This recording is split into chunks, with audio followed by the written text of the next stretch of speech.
Hello guys, कैसे हैं आप लोग। ये क्लास फिफ्थ की इब्तदाई उर्दू की बुक है और चैप्टर का नाम है सेहत और सफाई।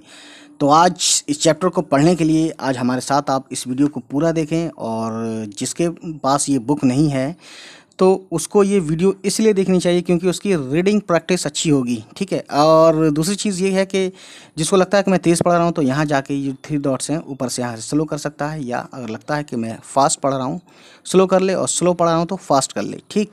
चलिए शुरू करते हैं। हमारी ज़िंदगी का दारोमदार जिस्मानी सेहत पर है।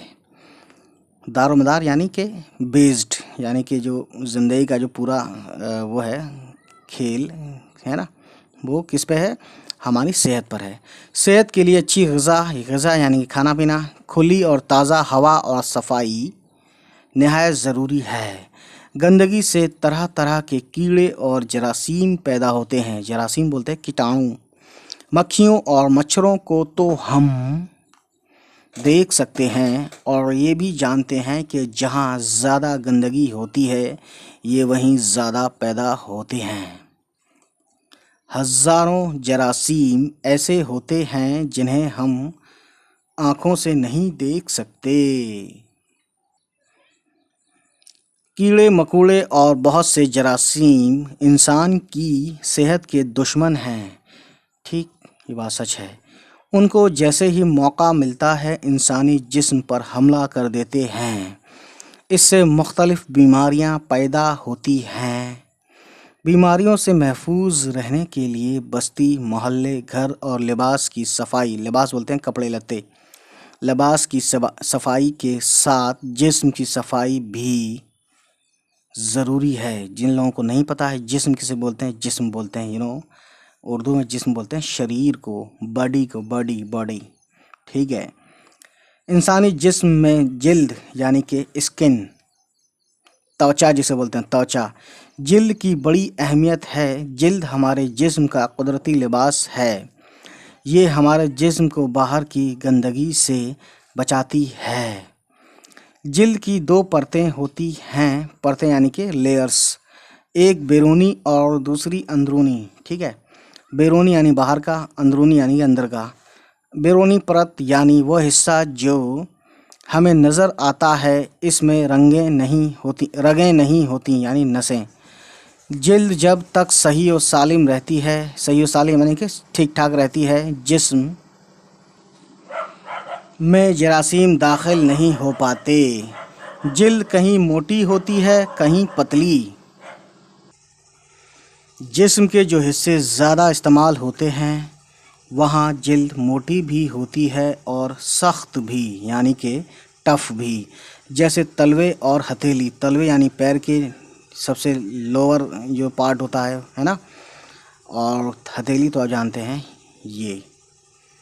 लगातार इस्तेमाल से जिल्द की बैरूनी परत घिसती रहती है और उसकी जगह नई परत बनती रहती है। बैरूनी परत के नीचे अंदरूनी परत होती है। इसमें बारीक रगें होती हैं जिनमें खून गर्दिश करता रहता है। इस परत के नीचे पसीने के गदूद होते हैं, है ना, यानी पोर्स कह सकते हैं आप, ठीक है।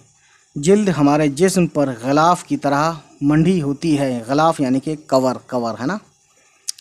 ये बज़ाहिर सपाट मालूम होती है यानी फ्लैट होती है, ठीक है, लेकिन ऐसा नहीं है ना। आपने कभी सोचा कि जिस्म के अंदर से पसीना कैसे निकलता है? बात ये है कि हमारी जिल्द को कुदरत ने छलनी की तरह बनाया है। इसमें बारीक बारीक सुराख होते हैं। सुराख बोलते हैं उर्दू में छेद को, जिन्हें मसाम कहते हैं, यानी मसाम इंग्लिश में बोलते हैं पोर्स, PORES, पोर्स। उनसे पसीना खारिज होता है। खारिज होना यानी निकलना, बाहर निकलना, ठीक है, या बाहर आना। उसके बाद गाइस ये मसाम इतने बारीक होते हैं कि सिर्फ खुर्दबीन यानी कि माइक्रोस्कोप की मदद से उनको देखा जा सकता है। उनकी तादाद इतनी ज़्यादा होती है कि शुमार करना मुश्किल है। बस यूँ समझ लीजिए कि एक मरबा सेंटीमीटर में, यानी 1 1 सेंटीमीटर स्क्वायर में तकरीबन 1000 मसामात होते हैं। ठीक, तो गाइस देख सकते हैं ये बच्चा कितना प्यारा है, वाइट शर्ट पहन के, और ये सुबह सुबह टहल रहा है। ठीक है, तो आप भी टहला करें और अपने बड़ों को भी टहलाया करें, है ना। गर्मी के मौसम में हमारे जिस्म से पसीना ज़्यादा निकलता है। जिस्मानी मेहनत करने, खेलने कूदने और वर्जिश यानी कि एक्सरसाइज यानी वर्जिश करने से भी पसीना खूब आता है। पसीने के ज़रिए जिस्म के बहुत से गंदे और फाजिल मादे, फाजिल यानी बेकार, खारिज हो जाते हैं। मादा एक वर्ड है, मादा का मादे इन्होंने किया है। ठीक है, तो मादा बोलते हैं मैटर, यानी कोई भी चीज़ जिसमें वज़न है और जो जगह घेरता है उसे मैटर बोलते हैं, यानी उर्दू में मादा। ठीक है, खारिज होते हैं। पसीने में पानी, नमक और किसी कद्र चिकनाई होती है। आपने महसूस किया, आगे पेज पलटते हैं, होगा कि गर्मी और बरसात में यहाँ बाज़ का मतलब है कुछ, सम, है ना, लोगों के जिस्म से बू आती रहती है। बू यानी कि महक, और महक यानी बू, है ना, और खुशबू भी हो सकता है, बदबू भी हो सकता है, तो आप समझ सकते हैं। ये जिस्म से निकलने वाले इन्हीं मादों की बू होती है। नहाने से ये बू दूर हो जाती है। अगर जिल्द की सफाई ना की जाए तो बाहर से गर्दो गुबार और अंदर से निकलने वाले मादे मसामात को बंद कर देते हैं और पसीना नहीं निकल पाता।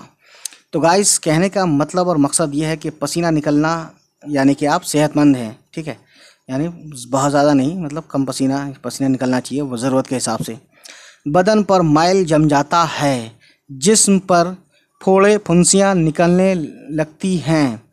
फोड़े फुंसियाँ निकलने लगते हैं लिखना चाहिए, लेकिन उन्होंने लगती हैं लिख दिया, कोई बात नहीं। और ख़ारिश हो जाती है, ख़ारिश बोलते हैं खुजली को। तो जब भी आप खुजली कहें डॉक्टर से तो ख़ारिश भी कह सकते हैं, लेकिन डॉक्टर को उर्दू आनी चाहिए, सामने वाले डॉक्टर को। जिस्म से गंदे मादे खारिज ना होने पर तबीयत में सुस्ती और काहली पैदा होने लगती है। जिस्म को साफ रखने के लिए नहाना ज़रूरी है ताकि पसीने के ज़रिए निकलने वाले मादे जिल्द पर ना जम जाएं और मसामात खुले रहें। जिस्म के जो हिस्से ज़्यादा खुले रहते हैं उन पर गर्दो गुबार भी ज़्यादा जमता है। उनका बार बार धोना मुफीद है। नहाने का मतलब सिर्फ पानी डालना नहीं, बल्कि जिस्म को अच्छी तरह रगड़ रगड़ कर साफ, ये साफ है, फे है ये। कुछ लोग जो उर्दू नहीं अच्छे से जानते वो बोलते हैं फ, साफ साफ, ये फ नहीं फ है, फ, साफ करना चाहिए। ठीक है, इस तरह जमा हुआ मैल दूर हो जाता है, मसाम खुल जाते हैं, यानी मसाम पोर्स, इंग्लिश में मैं लिख देता हूँ, है ना, PORES, pores, you know that very well, खुल जाते हैं और जिस्म में खून की गर्दिश तेज़ हो जाती है, यानी रोटेशन ऑफ ब्लड, रोटेशन यानी चलते रहना चाहिए, है ना। चुस्ती पैदा होती है, तबीयत फरहत यानी कि ताज़ा सी हो जाती है और ताज़गी महसूस होती है, महसूस करती है। ठीक है, अब गाइस अब देखते हैं आगे। नहाने के लिए ताज़ा और साफ़ पानी अच्छा होता है। मौसम के एतबार से गर्म या ठंडे पानी से भी नहाया जा सकता है। साबुन लगाने से मैल आसानी से दूर हो जाता है। नहाने के बाद जिल्द और बालों को तौलिए वगैरह से अच्छी तरह खुश्क कर लेना चाहिए। अब गाइस देखते हैं आगे। खाना खाने, वर्जिश या जिस्मानी मेहनत करने के फ़ौरन बाद नहाना ठीक नहीं है। सुबह सवेरे नहाना सबसे अच्छा है। ठीक गाइस, बदन की मालिश भी जिल्द के लिए मुफीद है। इससे दौरान खून भी ठीक रहता है और जिल्द भी नर्म रहती है।